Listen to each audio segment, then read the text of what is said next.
About software testing, I like to begin with something that I call some philosophy.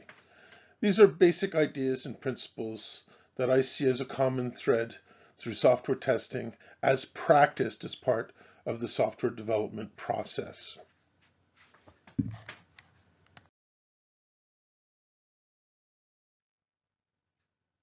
By way of an introduction, my name is Robert Sabre. I'm an adjunct professor of software engineering at McGill. I run a consultancy called AmiBug, which has been in continuous operation since the year 2000. And prior to that, I worked as a software development manager in many capacities over the previous 30 years. My first commercial software release was delivered on June the 4th, 1982. I started programming as a child in the early 1970s. We had a computer access at high school, and I was one of the small select group of people in a math club that had access to a teletype terminal with really old-fashioned paper tape memory on it. It was an incredible experience, and right away I knew I wanted to be involved in the software development part of computer technology. Eventually understood it to be software engineering. I graduated from McGill in electrical engineering, and unfortunately there was no such a degree program as software engineering at the time. And over the years I've had a chance to contribute to many different communities. I've been a pioneer member of the Association of Software Testing. I've been an active and senior member of the IEEE over the years, and several other organizations involved in basically improving the practice of software engineering. It's an honor to be here, and as a practitioner, I am not an academic, I'm not a researcher, but I like to share real-world experience through my lectures and through my course material here. So thank you very much, and just by way of introduction, I also wrote a little book called I'm a Bug, and I've got a draft book called Just-in-Time Software Testing, which is in the My Courses Dropbox area for sharing with this class. Well, one of the first things you learn in real-world projects is it's all about risk. And software testing is an activity, it's a chain of activities. It's a bunch of stuff that has to be done by different people at different times in different ways, with different tools and different techniques and different skills. But testing always starts with a risk. There's always a risk. There's a risk that something can go wrong. Something can go afoul. Maybe there's been a change. Maybe there's a risk in what's changed. For example, maybe the code in the application we're developing has changed, and we want to test it to make sure that the change does what it's supposed to do, and the change didn't accidentally break something else or have an inadvertent side effect, an unintentional consequence of a change. So that's change to the code. But it's not just changes to the code. It could also be changes to the environment, changes to the world that the software lives in. Maybe that Microsoft upgraded the Windows version. Maybe you've got a new version of Linux. Maybe there's drivers. Something's changed in the environment, different browser, different amount of free memory, different processor, almost anything. The locale, you're running it in French Canadian version of Windows, and then you move to the French France version of Windows. These are all changes in the environment, and changes in the environment may necessitate testing. Certainly there's a risk that the software that worked in one environment might not work in another environment. There's tons and tons of great bugs in the history of software engineering because people forgot about those risks of the world around the software changing. And then there's risks about how people use the software. The world that the software is in is the environment it's running in, but the world that the user's in changes too. There's a workflow, a process flow, a data flow, a job that they do. What do they do before they run the software? What do they do after they run the software? What do they do while they're running the software? What if the user's skills change? or something else is going on. The user's doing using another program they installed to get their job done, and it interferes with what's going on. So we have this sort of like reality around the software project, that we could change the code, we could change the environment, we could change how the software is used, and all of these may cause something to go wrong. There is a risk of something not working. Just look at applications running on new versions of iOS from Apple, or from Windows from Microsoft, or Android versions. You'll see that there's a lot of real risks with backward compatibility or sideways compatibility with all of these environments. So testing begins with some notion of something that can go wrong. Sometimes we're not even sure what it is that can go wrong, but we want to double check. Hey, we haven't touched this for a while. Let's dust it off and let's check. But there's also, testing ends with risk. There's some sort of purpose for testing. You know, things on software engineering projects are sort of useless unless we have a purpose. On time, on quality, on budget. The credo of all the software engineers is meaningless unless we're on purpose. We're doing purposeful software engineering here. And are we going to achieve our purpose? This is a trick. This is a business decision. We don't know. Should we deploy the software or not? Is it good enough or not? Do we have a go or a no-go? This is a risk-based decision. Testing activities as part of the software engineering process provide information to stakeholders, hopefully massive objective information, but there's also subjective elements to it, and they're provided to stakeholders to let them know what we've learned. Testing's about learning about the impact of change, the impact of environmental factors, the impact of process factors. We're going to study that. We're going to learn. Our findings are going to be something that we can synthesize, share with our stakeholders so that they can make a go, no-go decision, a ship, no-ship decision. Are we ready to ship or not? And that's a risk-based decision. So testing begins with a risk of something that can go wrong and ends with a go, no-go decision, which is almost always based on risk. And it's the models people use. There's all manners of them. In this class, we'll probably look at some when we're looking at planning and organization of projects. But testing begins and ends with risk.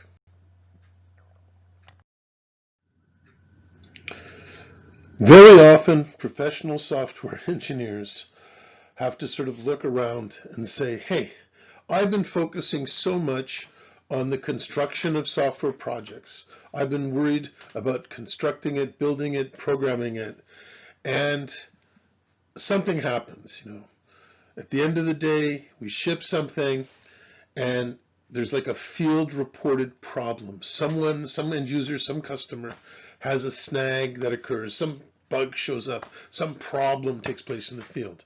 And then we look and we sort of say, okay, well, maybe that has to feed back to the help desk, and that has to feed back to the software engineers, and then the software engineer has to go and hunt it down, find out what the code change was, update everything, fix it, redeploy the whole thing. And there is sort of this great, huge pain in software engineering because of the amount of rework required, because of the amount of distractions required, because it delays other efforts. Sometimes it's not fun. And this is like one of the most important things about doing software engineering well, is to sort of say, hey, can we build quality in as we're developing software? Can we reduce rework? Can we reduce problems in the field? Can we have customers who are happier with the technology, who use it well and efficiently, and it really solves their problems? And all of these are problem areas that relate to learning about quality during the development process. And there's a folk wisdom that says that the earlier we sort of can catch a problem, the less expensive it is to fix. IBM and Rational Software Corporation studied and published all sorts of reports over the years on these factors. They came up with the idea that if we can find and fix a problem early in development, it could be 1,000 times less expensive than finding and fixing that same problem after we've deployed the software. Now, maybe we can't identify and anticipate all problems. There are some problems that could not have existed when we developed the software. For example, our compatibility with a future version of Windows is something, how could we know now if that version of Windows hasn't been made available to anybody? So there's certain things we cannot anticipate, but there's other things that we can do so that we can sort of identify risks, identify concerns, build knowledge, and deploy with confidence the software so that it works reasonably well in the user's context. What is good enough? Now, the pain point is, of course, that we don't always know what is good enough. Sometimes we have to learn the hard way, and that hard way is getting feedback. Unfortunately, today, with social media, if you get negative feedback too soon, your whole business might be in ruins. So a lot of pain points drive people to try to learn, how can I do testing better? How can I do testing earlier? How can I do testing as a natural part of the software development process? How can I do testing without dramatically increasing my costs? And how can I do it meaningfully? And this course, of course, we're going to look at many different types of testing ideas. And one of the real cool ideas about testing is to variety, lots of variety. Let's choose from many different types of testing. Let's look at many different approaches to testing and find a sort of a subset that's meaningful for our context. There's a lot of factors. There's business factors, technical factors, organizational factors. It's very important that the people who are developing the software are aware of all these aspects of the project, not just the technical problem that's being solved. You know, we don't program our way out of these problems. It's very often, it's a process element, and it involves doing testing activities. Now, they could be done by programmers or by independent testers or by business analysts or by other stakeholders or even by the customers themselves. But it's working it into the process as early as you can so that we can find problems before they sort of, how can I put it, the snowball downstream. And there's other pain points too. Sometimes people realize there is an aspect of the system and I have no idea how to test it. You know, we have a usability problem. We have no idea how to test that. We have a power consumption problem. We have no idea how to test it. There's many non-functional aspects of a system that are just very, very challenging to address, very hard to solve, very hard to work with. And so some engineers just, hey, that's like an almost impossible problem, and they sort of wait and see. So in this class, hopefully, we'll address some of the pain points that we see every day, and hopefully we're going to give the delegates, the students, a whole tool set that they can work into their normal software engineering activities. Story of an event that happened in Chicago to me a few years back. I was teaching software test design to a group of software testing professionals at a major American insurance company. The courses were basically on-site courses to a group of people working on the same project team. And we would do a little bit of theory, a little bit of exercises, and then try to apply things to real projects. It was going well, and all of a sudden, on one of the Thursday afternoons while I was there in Chicago, the test manager came into my classroom and said, Rob, we have an emergency. We have a testing emergency. Can you please come and take a look at it with us? Help us out if you can. Give us some guidance about this emergency. So I sort of didn't expect to be called into an emergency. I was there teaching, not consulting, so I wasn't following their project timetables, etc. But I went nonetheless. I dropped the class. I asked the students to, be polite and pick it up later. And I went to the war room. This was a room that the project management department had set up with the test management team. And they were basically tracking a huge testing initiative that was going on. And this project that was going on was called a pilot project. It's a little bit like a beta test. It's a pilot project. A major software development effort has almost been completed, but before they deploy it to the entire company, they deployed it to a small group.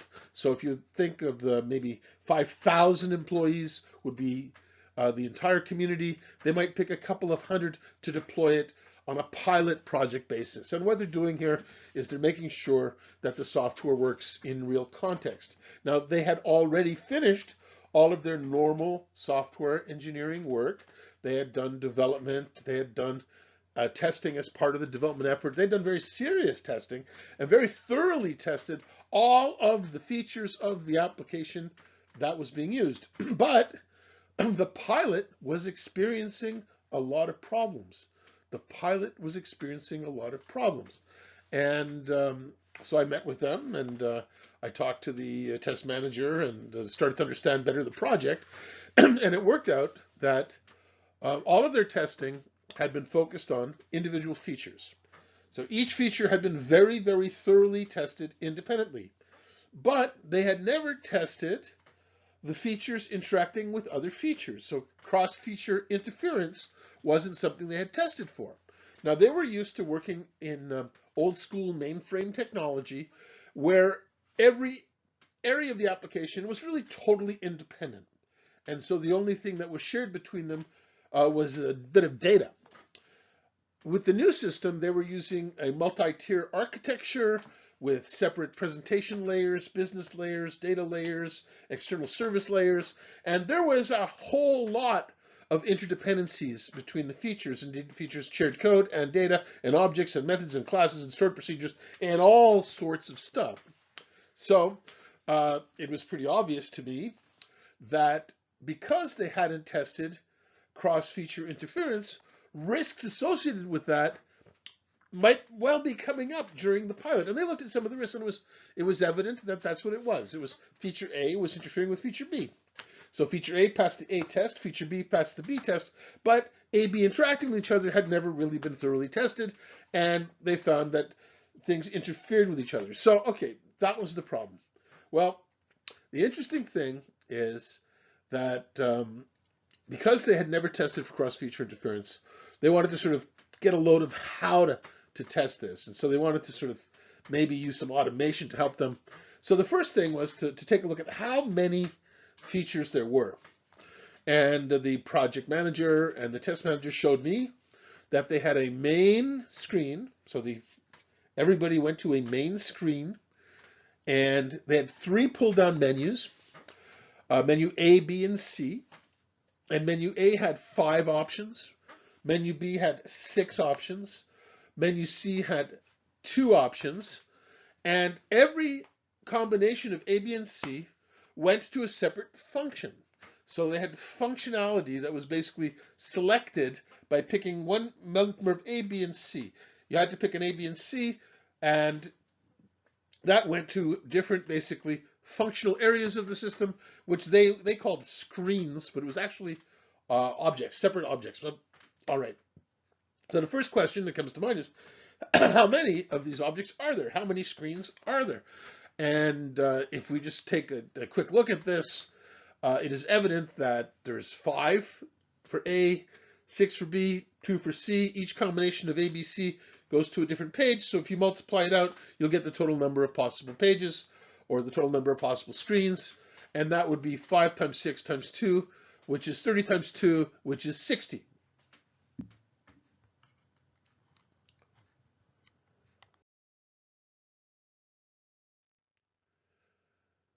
So basically, to test the functionality, individual functionality, would have to have basically at least 60 areas of testing, or what they call tests, so the test of a feature. So 60 of these would be required. So that's each one once. But each one once is not going to test the interactions between features. So how do you sort of look at the interactions between features? Now, to formulate a question about the interaction between features, we might say, okay, well, I wonder how many tests would be required to exercise all possible screens in every possible order at least once. And if you've done that, you've basically taken those 60 possible screens and exercised all of the permutations of them at least once. So what number would that be? How many would be required to do that? Now, if we have 60 screens and we want to try all the permutations of them, the total number of tests, in fact, would be 60 factorial, because you have 60 screens for the first choice, then 59 screens for the second choice, then 58 for the third choice, ... 3, 2, 1, multiply all that out, and that tells you basically how many tests would be required to try all screens in every possible order at least once, and that's 60 factorial, which is estimated to be approximately, and this is with Microsoft Excel, approximately 8.32 times 10 to the power of 81. That's like 8 with 81 zeros after it. Now this is a rather large number. This is a large number.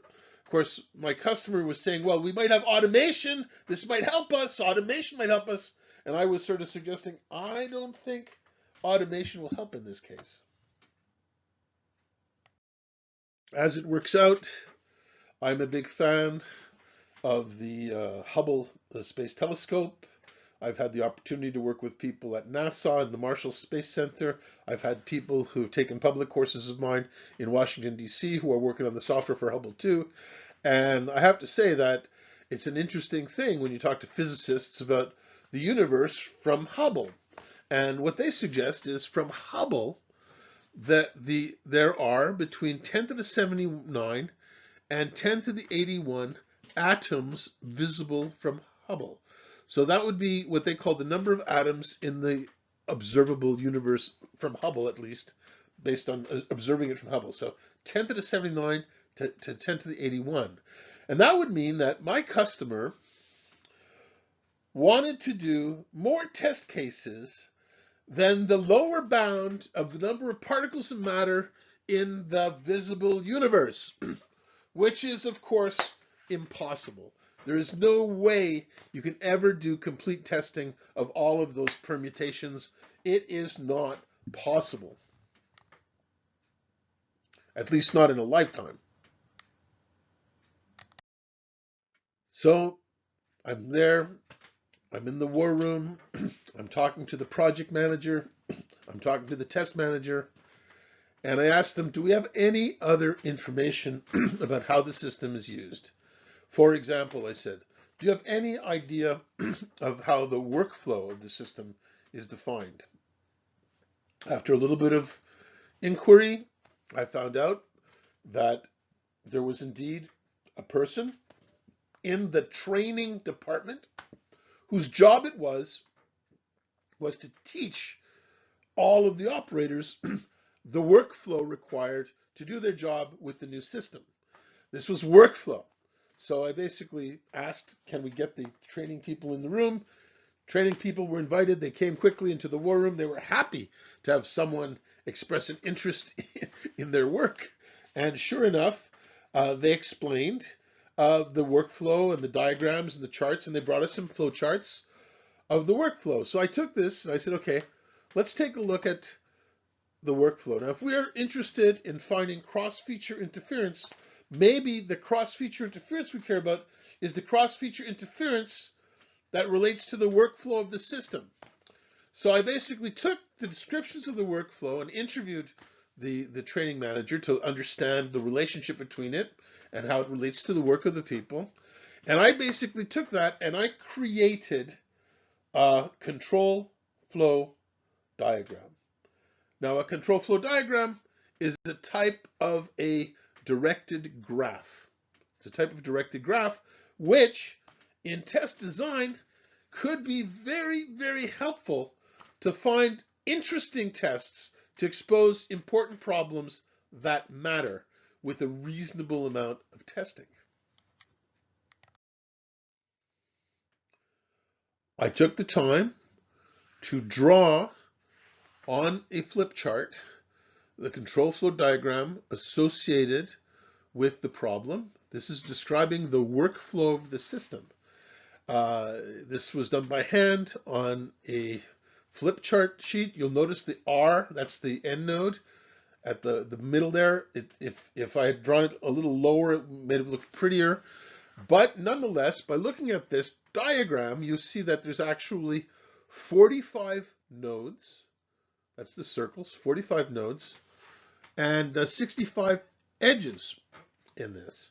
Now, there is a concept we like to use in test design, which says that if we can exercise a subset of all of the pathways through the system, which is known as the basis paths, we could have confidence in our knowledge of any path of the system. This is basically a way to build confidence. It's not perfect knowledge, it's just building confidence.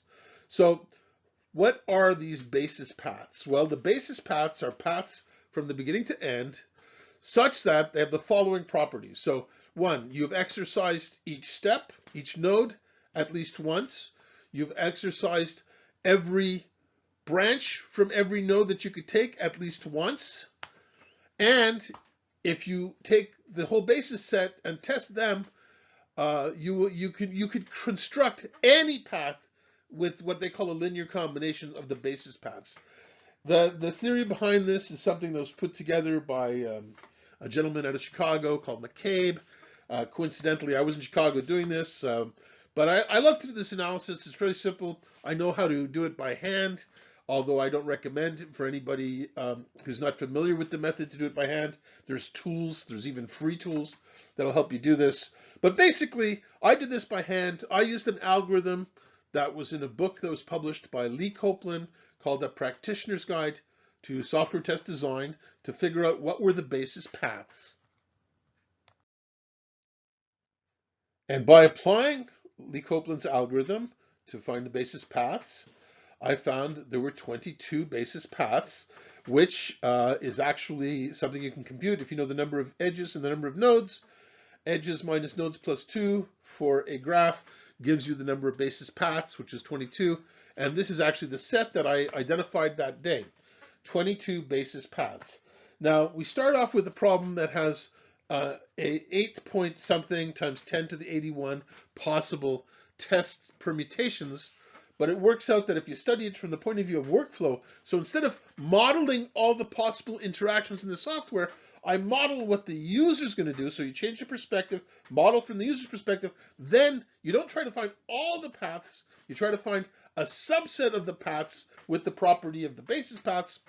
And then what I did then with the people in Chicago is I showed them how we should create tests for these 22 situations. And of course, each one of the 22 situations, they had to create test data and transaction workflow and walk through it from beginning to end.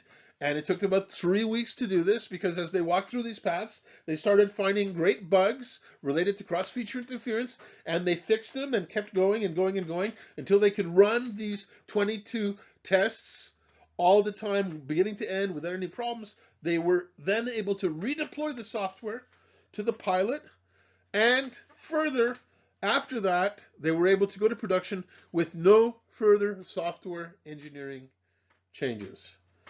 So this now illustrates the nature, if you will, of software test design. Software test design is about focusing. You start with a problem that is infinite, that is huge, that is intractable, and you apply some sort of strategy to get a reasonable amount of tests so that you have knowledge which can help guide your decision of deploying the software. In this case, we were confident that the workflows of the system did not trigger cross-feature interference bugs in the cases that we had studied. Now, it doesn't mean that there's not the possibility of some other cross-feature interference bug in the system, but this is a great starting point, and this is realistic based on the work people are going to do. So we're looking at the reality of the system. What's the real work the people are going to do? A little bit, this shows you that sometimes it makes sense when you're doing software testing to model the user, not to model the software. And sometimes it makes sense to model the software. Sometimes it makes sense to model the user. I like to suggest you want to be in position to do one or the other or both, depending on what type of risks we're trying to learn about in the system.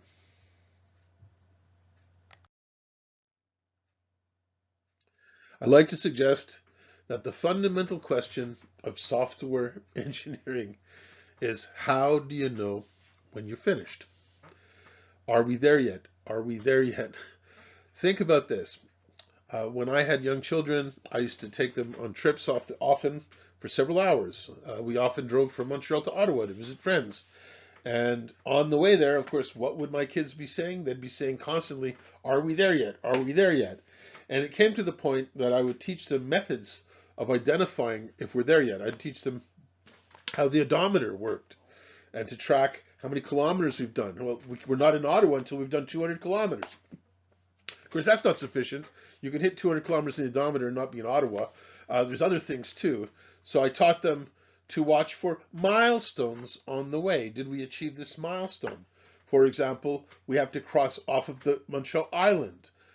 We have to cross the border to Ontario. We have to pass by a water park outside of Ottawa. We have to sort of see the Parliament building. So there's this milestones along the way. And then the last one is to actually recognize what is Ottawa. There's a sign, welcome to Ottawa. There are things there that we see. There are things there that we know to be Ottawa. And so rather than bugging me, are we there yet? Are we there yet? You teach them how to answer the question themselves. Software testing is a similar sort of ordeal. The information we get when we test software helps people to know whether the feature or the product or the technology that we're working on is something that is able to be used downstream, is something that we can deploy, is something that we can push out.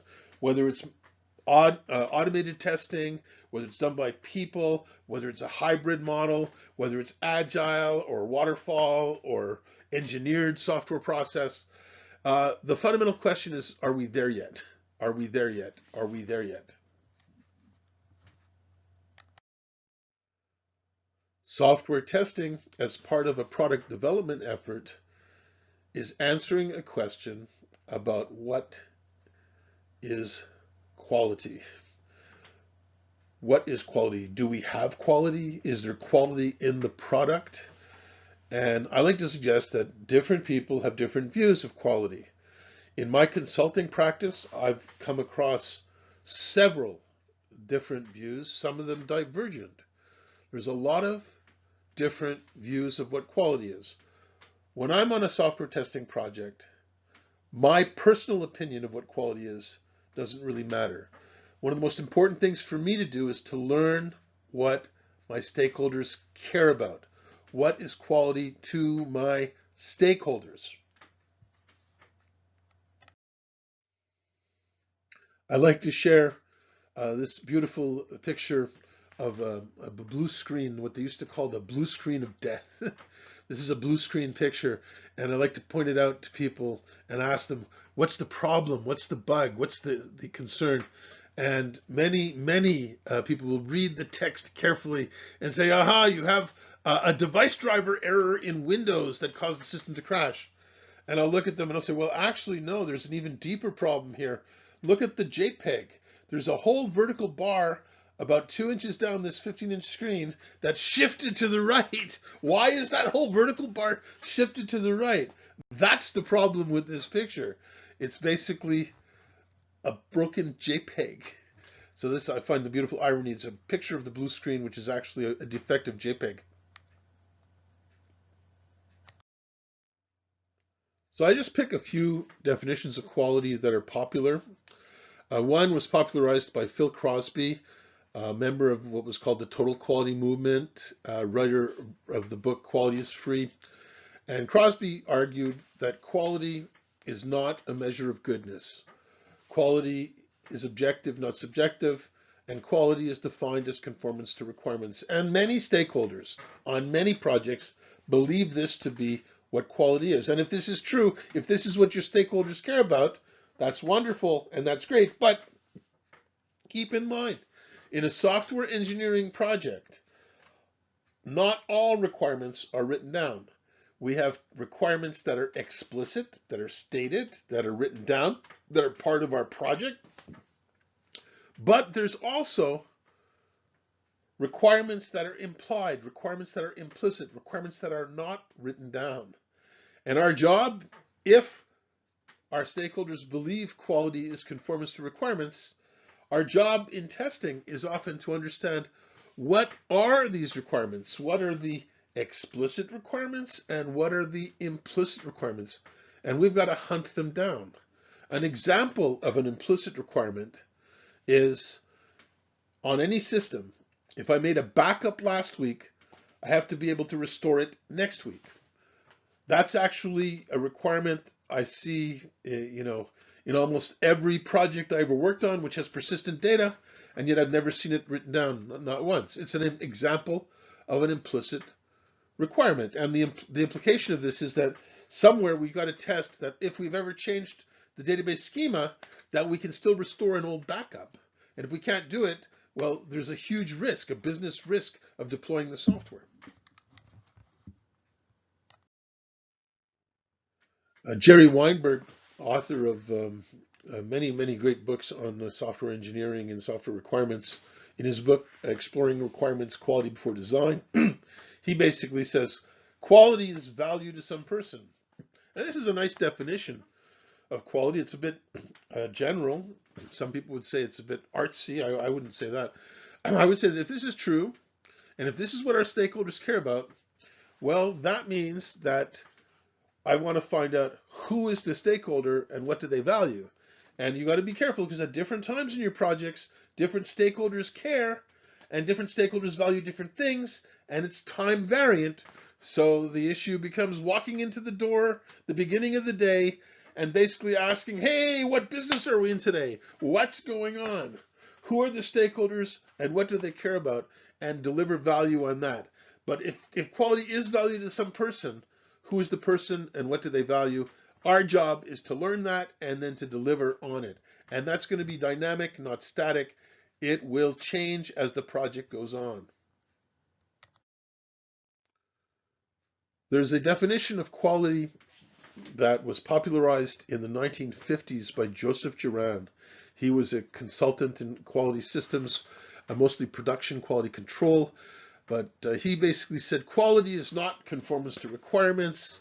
Quality is not value to stakeholders. He said quality is fitness for use. Can the user do what they need to do with the system? Fitness for use. This is now starting to look at a very interesting view on quality, right? We're looking at, can the user do their job? So ask not if the system does the right thing for the user. Ask if the user does the right thing with the system.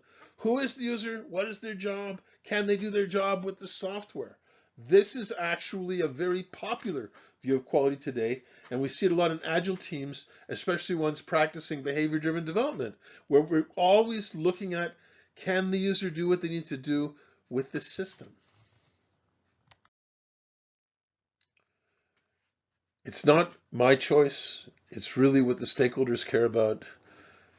If it's conformance to requirements, if it's value to stakeholders, if it's suitability to purpose, I guarantee you if we have a different view of quality, we're going to have different focus of testing, we're going to have different reporting of test results, we're going to be looking for different types of bugs in different parts of the system, and the job that we do in testing the software product will be dramatically different. So what is quality is what we want to learn about. Testing is learning about aspects of quality of a piece of software. It's very important that we know what quality means and we learn it from our stakeholders. And you can interview your stakeholders and ask all you want. They're probably going to read you a slogan off of a motivational poster. I would suggest probably the best way to learn what quality means to stakeholders is to watch them make difficult decisions over time. Look what they do when they have to decide to ship when there's a bug in the product, or they have to basically implement something with many people who have conflicting requirements. How does the stakeholder make that decision? And that will give you a lot of guidance as to what their view of quality really is. Testing of software systems does not improve the quality of the software system. Testing can give us insights and knowledge about the quality of a system, but it doesn't improve the quality. It's what you do with the results of testing and how that feeds back in. So quality information can come from testing, but the action comes back from feedback. The team should look at the results of their work and adapt their process to avoid injecting the problems and to fix problems before you deploy software. Harold F. Dodge, a famous quality control guru in the 1950s, argued you can't inspect quality into a product. You can't test quality into a product. Edgar Dijkstra, as a pioneer in applied discrete mathematics into computer science and ultimately software engineering, Dijkstra wrote a lot of beautiful papers on solving complex problems. He figured out stuff like how to solve traveling salesman problem with computers, which is now the core algorithms behind stuff like Waze and Google Maps. Dijkstra invented modern structured programming, which is an awesome evolution in thinking.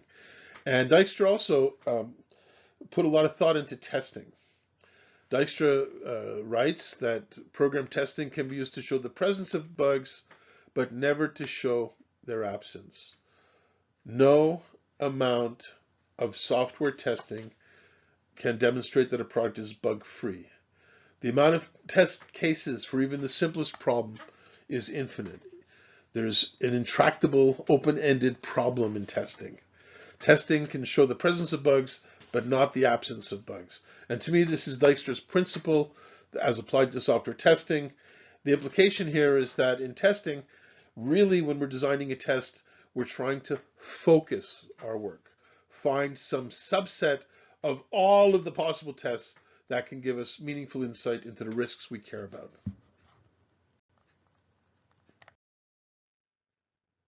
Another little bit of insight into the philosophy of software engineering comes from Watts Humphreys from Carnegie Mellon Software Engineering Institute, who writes that even experienced software engineers inject one defect in about every 10 lines of code. Programmers aren't incompetent or lazy, they're just humans, and all humans make mistakes. But in software, these mistakes result in defects. So imagine that, every 10 lines of code added or changed, injecting a defect. So imagine now a developer is asked to fix a bug. The developer goes and modifies 30 lines of code to fix the bug. Well, based on this insight from Watts Humphrey, and it's not necessarily predictive, it's an observed measure, but it suggests that the developer has added 3 bugs we don't know to replace the 1 bug we know. There's a risk there. This drives the need for doing something we call regression testing. Regression testing, which is very often automated, has the ability to repeat tests over and over again to quickly expose new problems that are accidentally injected by mistakes by programmers as they add features or fix bugs in the system. So this is the motivation here for regression testing. Retesting, repeat the testing over and over again to build confidence that we didn't accidentally break something that matters. Anyone interested in the history of software testing is sure to be interested in the book The Frozen Keyboard, written by Boris Beiser, a pioneer in the field of testing. And he basically put it this way. He said, why does software have bugs? Programming is a bleep, a pain in the butt. Programming is hard. There will always be defects because programming is hard, according to Boris Beiser. James Bach is a champion for rapid context-driven testing techniques. He's been quite a vocal philosopher in the field of testing, and he is quoted as saying, the classic approach to test design is like paying 20 questions by writing out all the questions in advance. Now, if you do this, you can imagine that it's almost impossible to anticipate any possible object and to write all the questions in advance. The motivation here is that testing should be inherently exploratory in nature, and that we should decide what to test based on what we're learning, not based on some sort of notion we had ages before we even had written code from the requirements or something like that. So it's an argument for exploratory testing and designing and executing tests on the fly as you're working on the software. Michael Bolton, another pioneer in the field of exploratory and rapid software testing, suggests it's very important for us to look at testing activities as falling into two camps. One of them he calls checking, which is to verify and confirm something. So we can automate this, we can check many things, saying, hey, did this feature give us the result 42 last week? Is it giving us the same result this week? That becomes checking. We're checking to make sure the behavior last week is the same as this week. That's a lot of verification. But there's also in testing the need to do exploration and learning, especially to risks that derive from reality, right? The real work that the team is doing, the real environment the software is running in, the real workflows that the users are experiencing. So testing versus checking. Testing is cognitive, checking is repetitive. Testing is a very human activity, checking is a very mechanized activity or mechanizable activity. Notions of quality have been with us since ancient times. There's an architect called Vitruvius who around 25 before the Common Era wrote a book about architecture and civil engineering.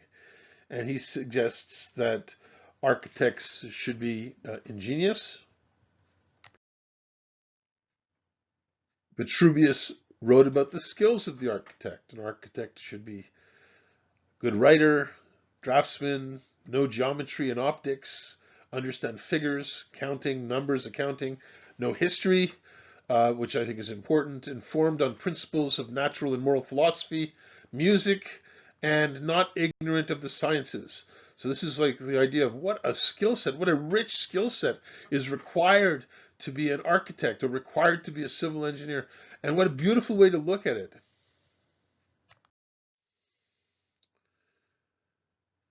Vitruvius looked at quality from the point of view of three dimensions: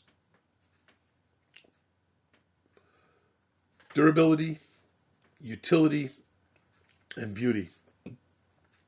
Something should be robust and remain in good condition.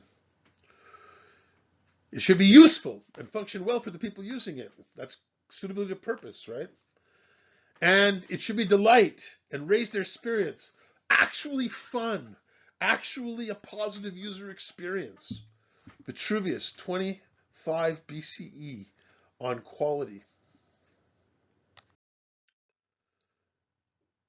I think must reading for any engineer today is Vitruvius, the 10 books on architecture. This is the modern English translation of his work.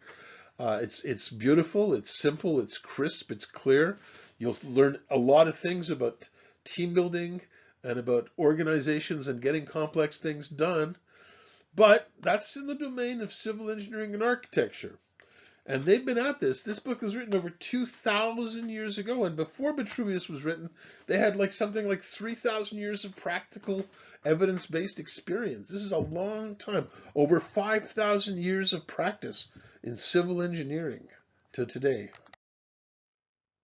Well, I guess software testing has our Vitruvius too.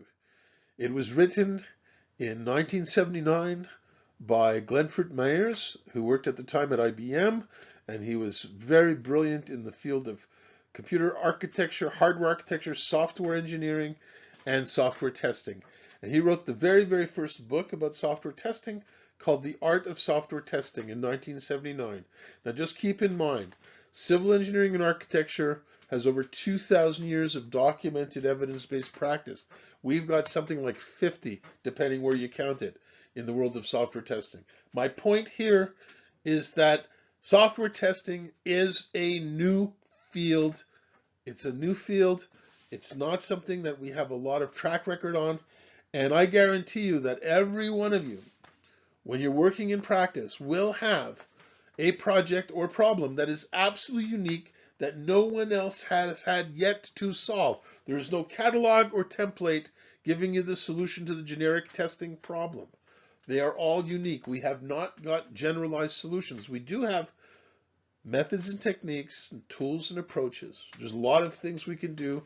We can do dynamic and static work. We can do black box testing and white box testing and what they call gray boxes. There's all manners of things that we can look at, but it's still a new field. It's a new field. It's emergent.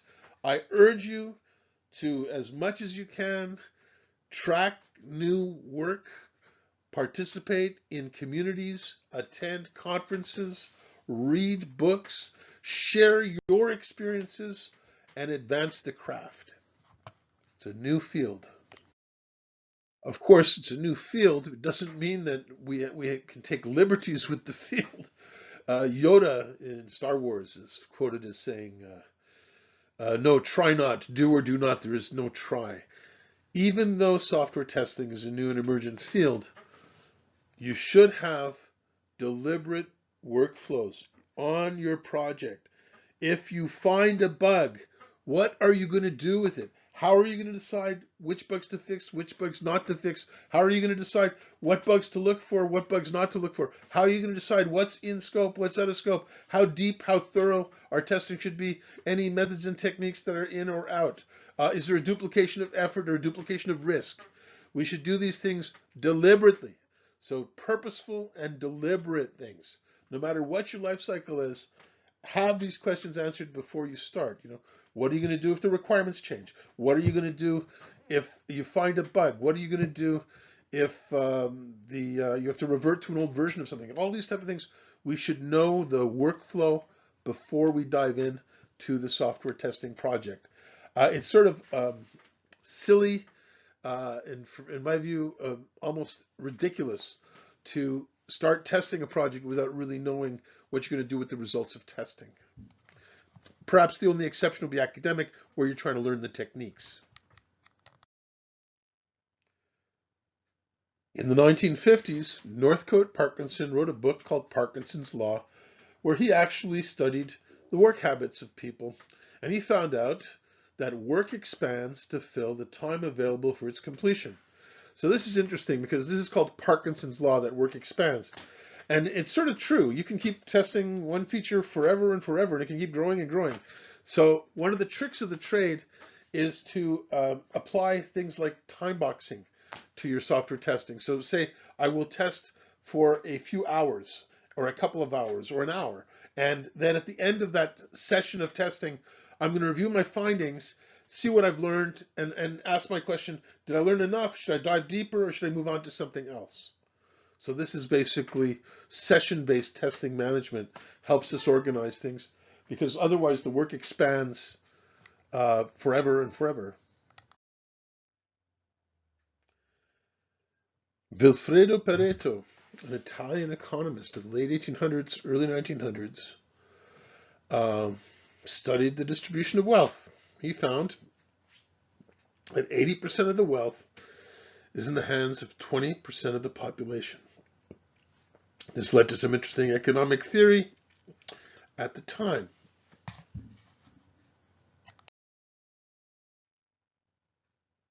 Of course, Vilfredo Pareto did not call his principle the Pareto principle. It wasn't until 1950 that Joseph Juran, author of the Quality Control Handbook, big on quality systems and management around quality systems, he suggested that the Pareto principle is like this. He says 20% of the study population accounts for 80% of the measure under consideration. What he might call the critical few and the trivial many. The critical few and the trivial many. And this is the Pareto principle.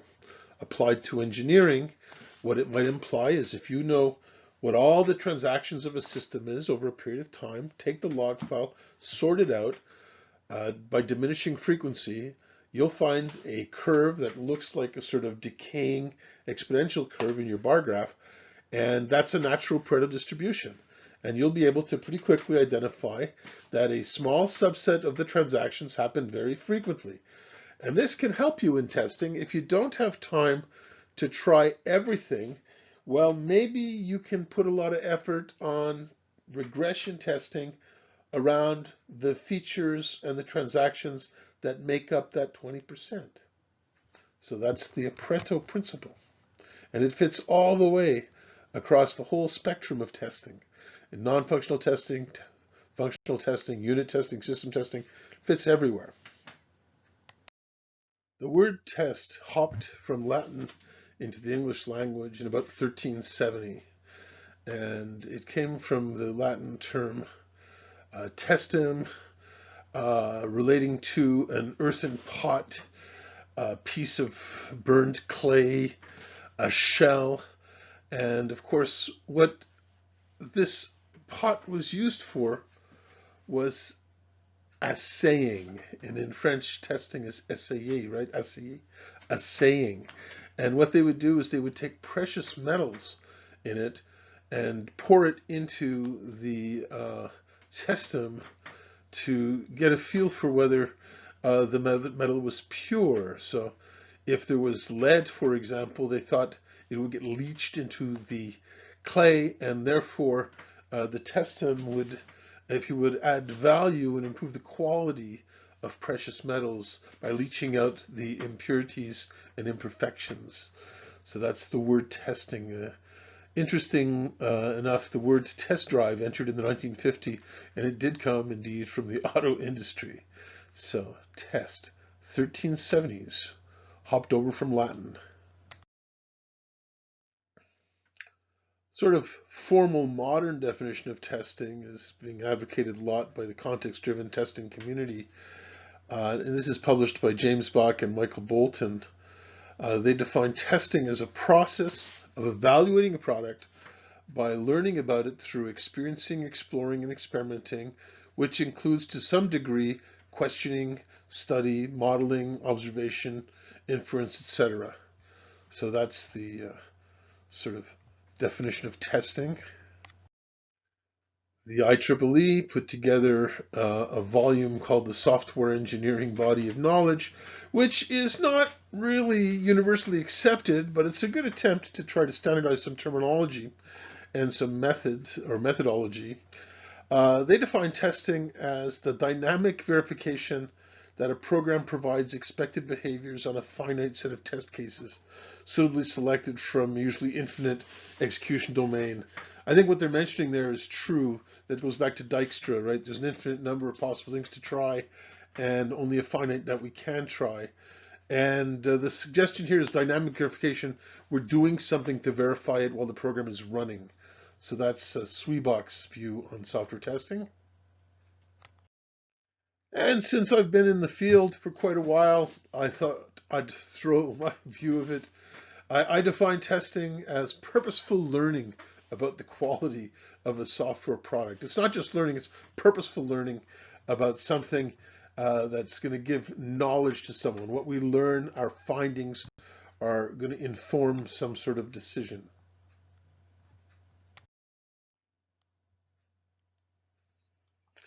A pretty common view of the purpose of testing is to basically find bugs before the customers do.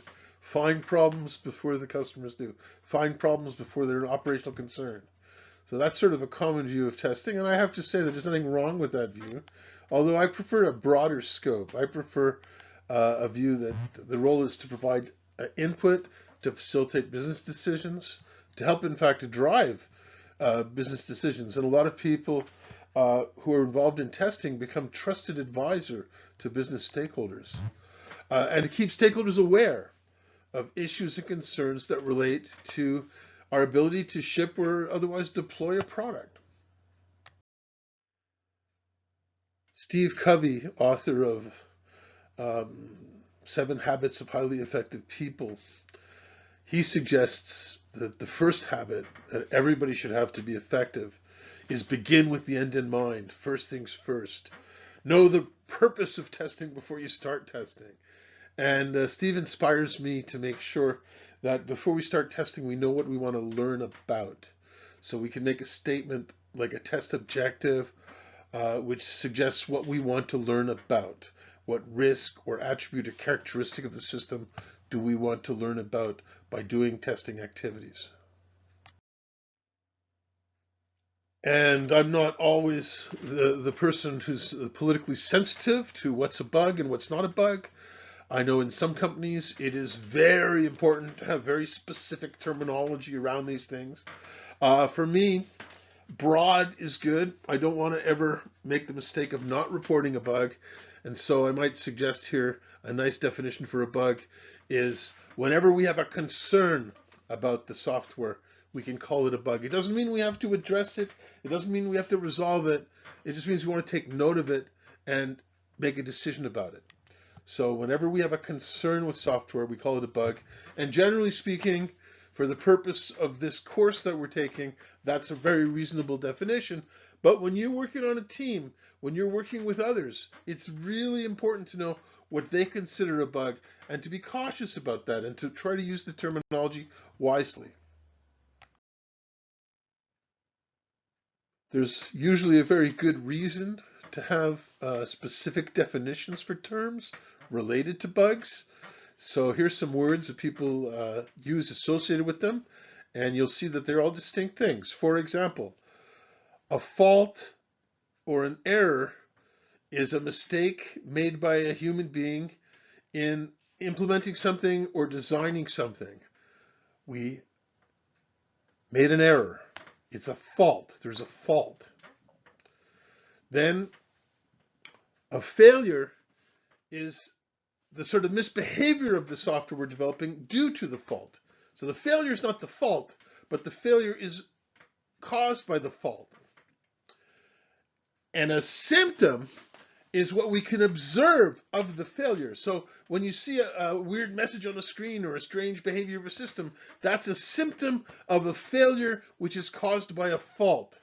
So these are all different things, they're different concepts. We're very cautious when we're dealing with testing, and we're trying to usually identify concerns, but we don't want to jump to conclusions just because we've observed a symptom of what the failure is or of what the underlying cause is. That might require more investigation and working with the other peers in the development side of the organization. More words related to bugs. Well, bug, anything wrong with the software could be called a bug, often called a bug.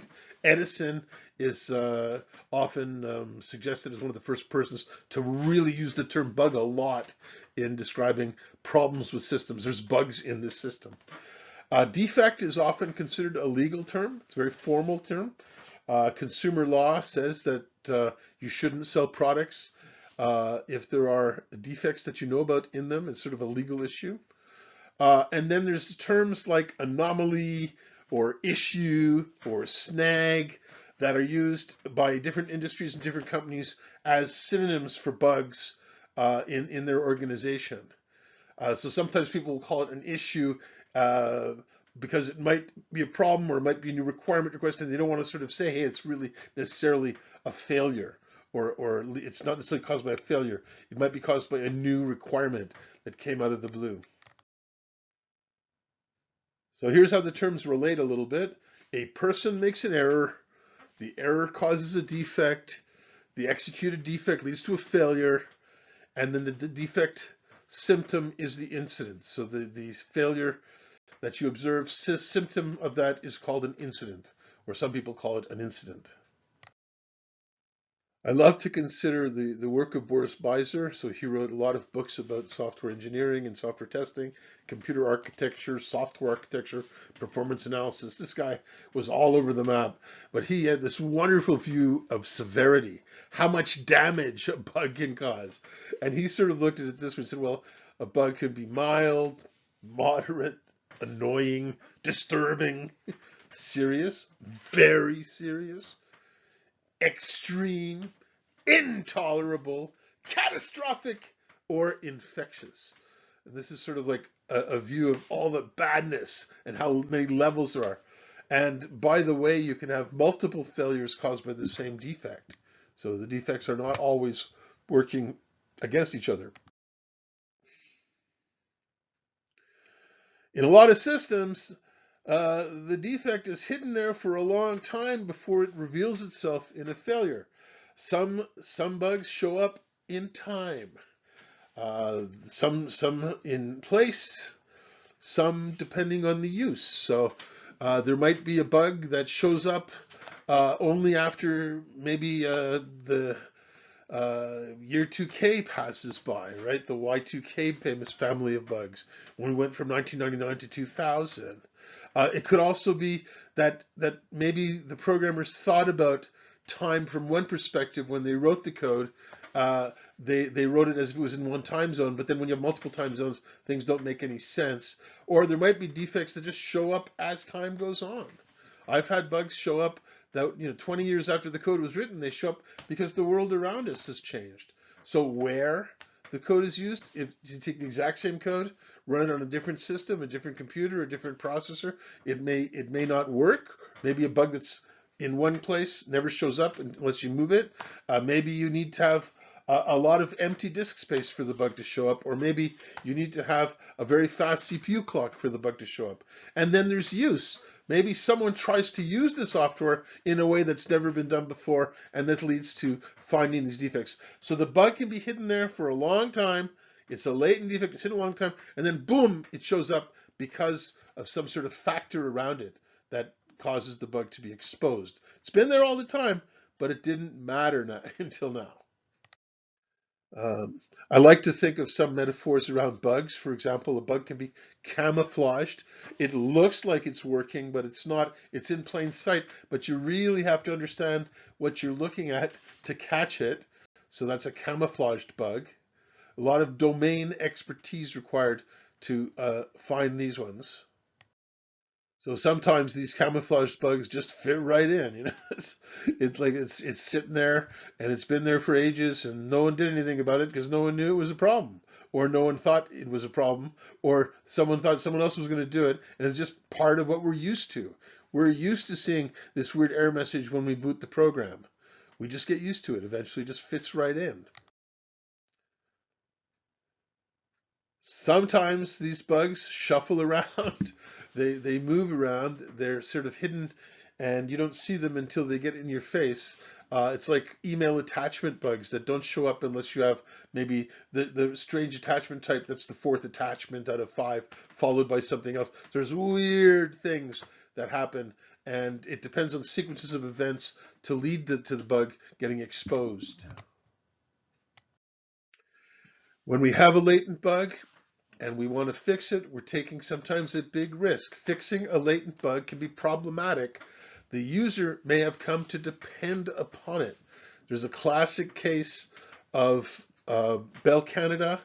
When they came up with their first DSL modems, they had to work around bugs in the operating system because the TCP IP stack wasn't working well. Then when the operating system TCP IP stack was fixed, their software didn't work because the latent bug was fixed. Their workaround to avoid the bug stopped working and caused an incredible amount of support calls required. So we're going to be very, very careful. Sometimes fixing a bug that people have been working around or avoiding for years may be a very risky thing. So you've got to treat this really as a business decision. Just because you found the bug is not a reason to fix it. If it's been there for a long time, people might get used to it. Some people say it becomes a feature. When there's a lot of pressure to release software, we very often look at the severity of bugs, and for low severity bugs, which don't have a lot of operational impact, we'll just say, okay, we'll deal with that at some later date, right? We defer them. We defer those type of bugs because they're low severity. Well, if you have a whole bunch of low severity bugs, that can create a serious problem to users, and that can also create an image problem for the software and be very, very annoying. Even though each and every little problem can be dealt with and is manageable, when you have a huge swarm of them, you start having a different type of problem. It's more an image problem.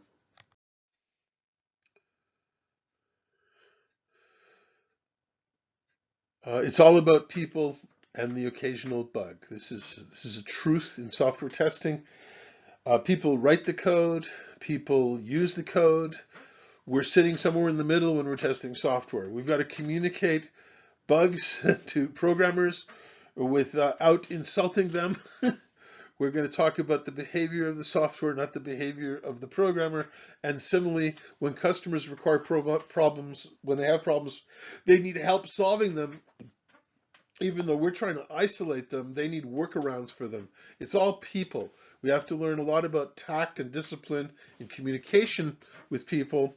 And there's a sort of field of study in software testing which is called bug advocacy, which is the way to very effectively communicate influentially about the behavior we observe in softwares to help people make very good decisions about what to do.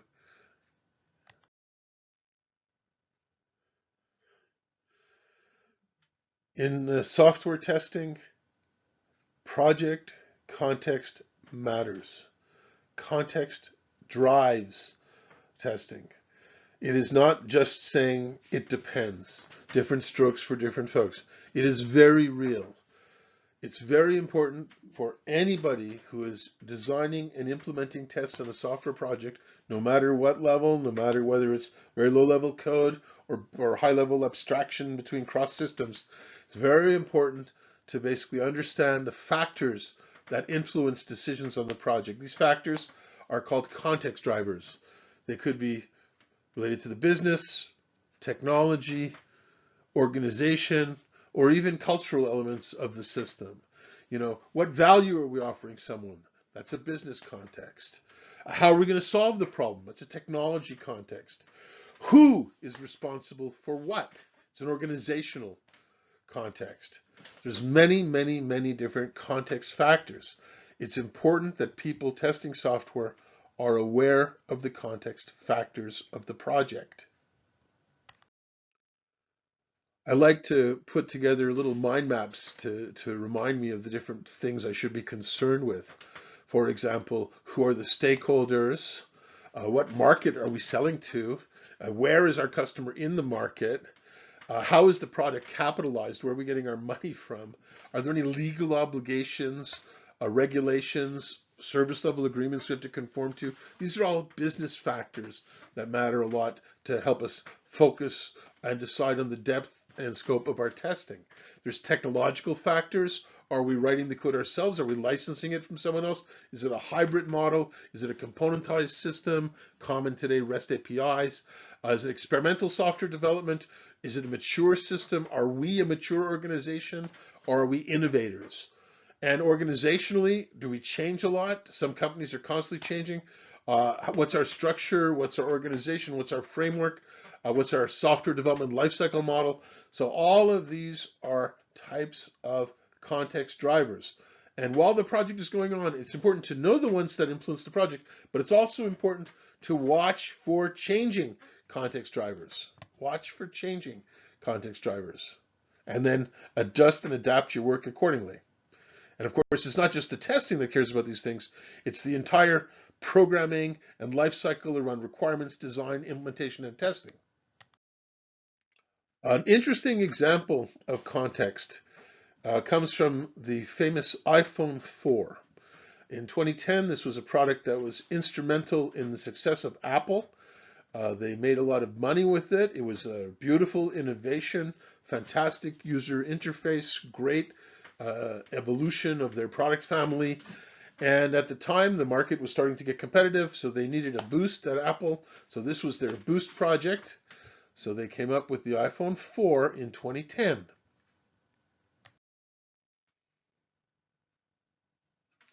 Unfortunately, when the iPhone 4 was released, it was discovered that there was a bug in the iPhone 4. And in fact, the bug made it difficult to make just regular phone calls because of a problem with the antenna in the phone. So this bug became known as AntennaGate. It was considered a real crisis. And there was actually a lot of people posted videos about it. It was incredible. It was just, this was a bug built into the iPhone 4, the new, innovative, huge, revolutionary product of Apple that was going to change the world for them in 2010.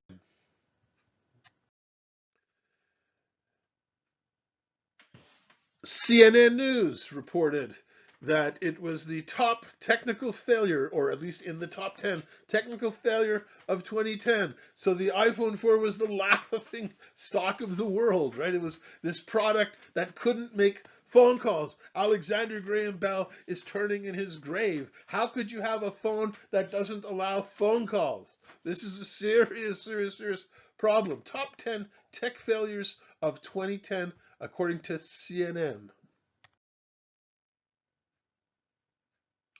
We can take a look at the amount of money that Apple made in 2010, and it's interesting to note that in 2010, their gross profit was pretty much double to 2009 and approached the basically 27 billion US dollar mark. That's the 2010. So they over doubled their gross profit worldwide, doubled the gross profit between 29 and 2010. That's the iPhone 4. That's an interesting thing. How can you double your profit when your main product innovation doesn't allow you to make phone calls? It doesn't make sense. Or does it make sense? Let's see.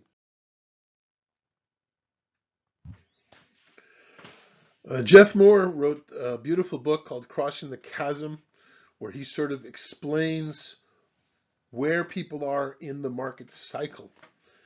And after reading his book, it becomes clear that the iPhone 4 was targeted at early adopters of technology, innovators of technology, not at brick and mortar companies or conservative people or laggards like me. They're innovators, like the young whippersnappers who are taking this course. They're innovators. They want the newest, latest, and greatest technologies. The customers of the iPhone 4, they didn't want regular voice. They'd use voice on IP. They'd use FaceTime and other technologies to get their message across. And when they found the bug, they loved it. And they would post videos on YouTube showing the problem and how they solved it and how they worked around it. And it was grand. And people loved the new technology and admired the new features and enjoyed the ways of communicating that were designed into the technology, not the backward compatibility. You didn't buy the iPhone 4 because of backward compatibility with the Bell system. Okay? So that's context driver, business context driver. Where is the customer in the market cycle? If you're selling the product to innovators, it's a very different view of quality than if you're selling to laggards or late adopters of technology. And the focus and design and implementation and testing of the project would be dramatically different.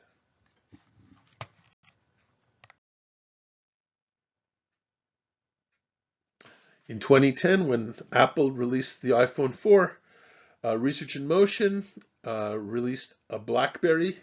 At the time, this was a very popular technology, and the phone they released that year was called the BlackBerry Bold, and it was an incredibly popular phone, by the way, and I believe the American president, Obama, actually walked around with a BlackBerry when he started in the office. That was his communication tool of choice. And this BlackBerry Bold has almost exactly the same functional requirements as the iPhone 4, but the BlackBerry Bold was being sold to banks, financial institutions, government agencies, telecom companies, people who cared and depended on phone systems and messaging systems and needed integrity and needed backward compatibility. A lot of the work in building and developing the BlackBerry Bold was to create that technology in such a way that they did tons of beautiful regression analysis, regression testing, made sure that when they added new features, they didn't break old features, make sure that if they changed the code, everything still behaved in a way consistent to its previous behavior.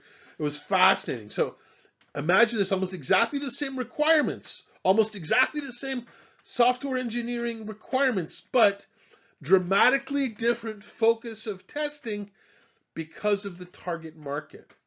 Laggards, late adapters, brick and mortar companies. That's what BlackBerry was shooting for. Apple, innovators, early adopters of new technology. Almost exactly the same functional requirements, totally different view of testing, totally different view of the importance of bugs.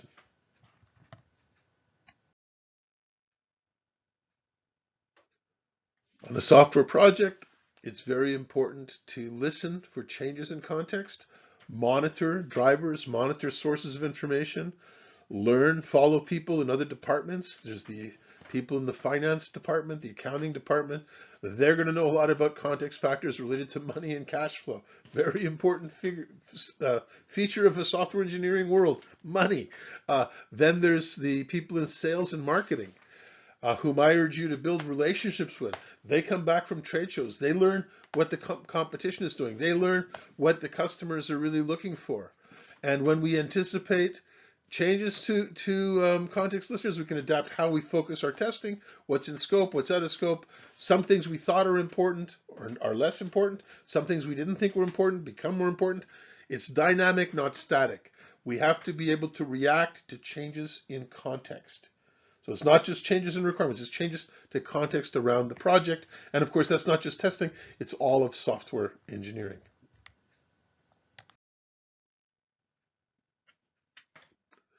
I believe Scott Adams gets it right with the Dilbert cartoons here. One problem that can happen in software testing is you might get blamed for finding bugs. The key thing here is that people who are testing the software very often don't inject the bugs in the system. They report them. It's the programmers or the requirements or the designers that often inject the bugs. But people who are testing seem to, because they're sort of later in the project or later in the cycle, get blamed a little bit for it. So be cautious about that. It's treated humorously in the Dilbert cartoon, but it's very important that we realize that testing should take place as close to development as possible, and we should try to find these issues as close to when they were injected as possible, and not to wait a long time. And then the question, could it come up, why didn't you find it sooner? That's an interesting question. But it's not blaming you for finding it, it's blaming you for not finding it sooner. It becomes an interesting thing.